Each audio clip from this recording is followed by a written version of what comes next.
అపవాది మొదట నుండే పాపము చేయుచున్నాడు గనక పాపము చేయవాడు అపవాది సంబంధి.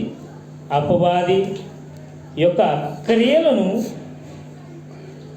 లయపరచుటకే దేవుని కుమారుడు ప్రత్యక్షమాయను. ఎందుకు వచ్చాడంట ఆయన? అపవాది ఫస్ట్ నుండి పాపంలోనే గడుపుతూ పాపంలో మనుషులను పడేస్తూ వచ్చాడు. ఆనాడు ఆదామవ్వ గారు కూడా ఇంత జరగడానికి కారణం ఏమిటంటే ఆదామవ్వ గారు చేసిన ఒక తప్పు. ఇంకొకటి ఆవిడ చిన్న లాజిక్ మిస్ అయిపోతాడు. తప్పు చేసిన తర్వాత మాత్రం తప్పు నొప్పుకోరు, అది మెయిన్ ప్రాబ్లం. ఇప్పుడు ఆదామవ్వ గారిని పెట్టి మీరు ఈ భూమి మీద చావకుండా ఉండాలి అన్నప్పుడు దానికి పరిష్కారం కూడా ఉంది. ఏమంట? వాళ్ళు ఆ రోజున పాపం ఒప్పుకుని ఈరోజు ఇంకోలా ఉండేది. ఈరోజు ఏమైంది? అది చావకుండా ఉండేవాడు. మన ఆదికాండం 3వ అధ్యాయం 4వ అధ్యాయంలో మనం చూసుకుంటే క్లారిటీగా ఉంటుంది. ఏమంట?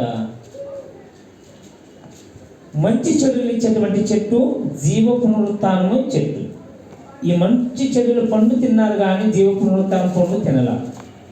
అందుకే లాస్ట్ మాట చెప్పి ముగిచ్చేస్తాం కదా.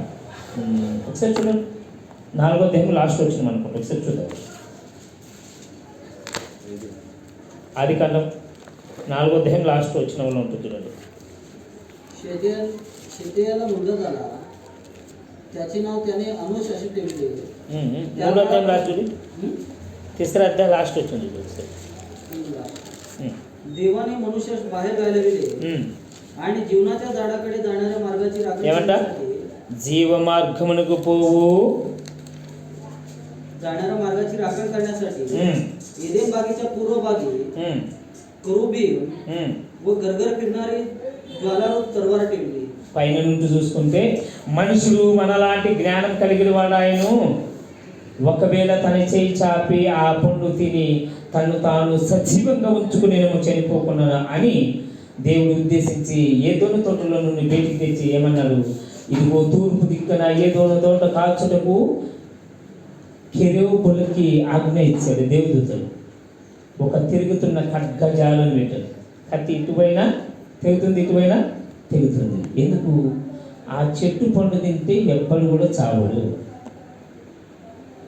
ఎందుకు? ఒకవేళ ఆదాము తప్పు చేసి తప్పు ఒప్పుకుంటే ఇవ్వడానికి పెట్టాడు ఈ పండు. తప్పు చేశాడు నిజమే, కానీ ఏం చేయలేదు ఆయన? తప్పును ఒప్పుకోలే. మనం కూడా గుర్తించాలి. ఇన్ని రోజులు ఏం చేశామనేది కాదు పాయింట్.